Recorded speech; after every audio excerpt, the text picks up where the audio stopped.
This was my first time watching the extended cuts all the way through. Like I'd kind of seen some of the missing scenes in the way that like we were doing, when the DVDs came out, where it's like, oh, check that scene out. That's cool. That, adds this information. But I'd never, up until, a couple of weeks ago when we started planning for this, sat down and watched the extended cuts all the way through.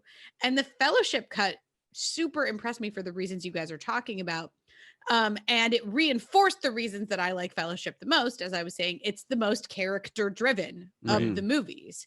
Like what is driving the plot are the character decisions here. And there are not all of these larger, like, war sort of, the world of men will fall. Yeah, it's pretty grandiose. It's just all of that stuff. And I don't, I do find that compelling as the trilogy goes on.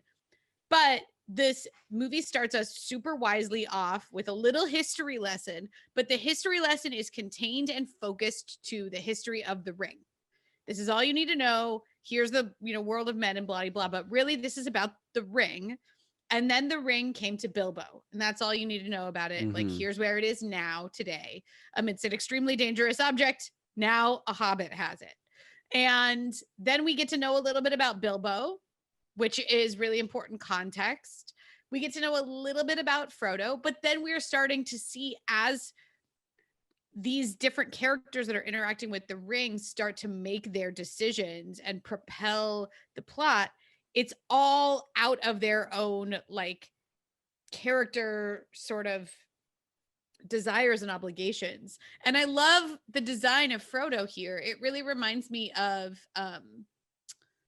we were talking in the Terminator 2 podcast that we, Sarah Connor, talking about Sarah Connor as like an every woman, or just like an average person who is in no way special and in no way qualified to handle this sort of like, hi, you're the mother of the revolution now, and therefore machines will try to kill you for the rest of your life. Right? It's a very similar situation with Frodo, where like, a lot of times, and I mentioned it earlier, the quote unquote myth of the one, you have somebody like Harry Potter, who is already special in some way by the time that we meet him when he's 10 years old.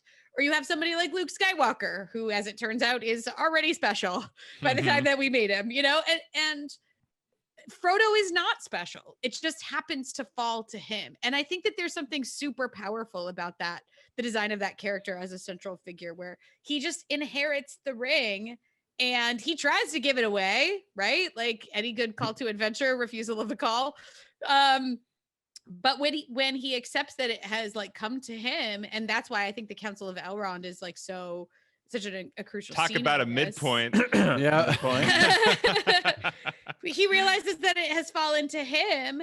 Again, we have these difficult, the characters are continually being forced into difficult decisions that are then revealing character. And those decisions are propelling the events of the plot, not outside activities that are swooping in or coincidences. It's all character driven stuff that takes them from point A to point B, which is almost to Mordor, but not at all.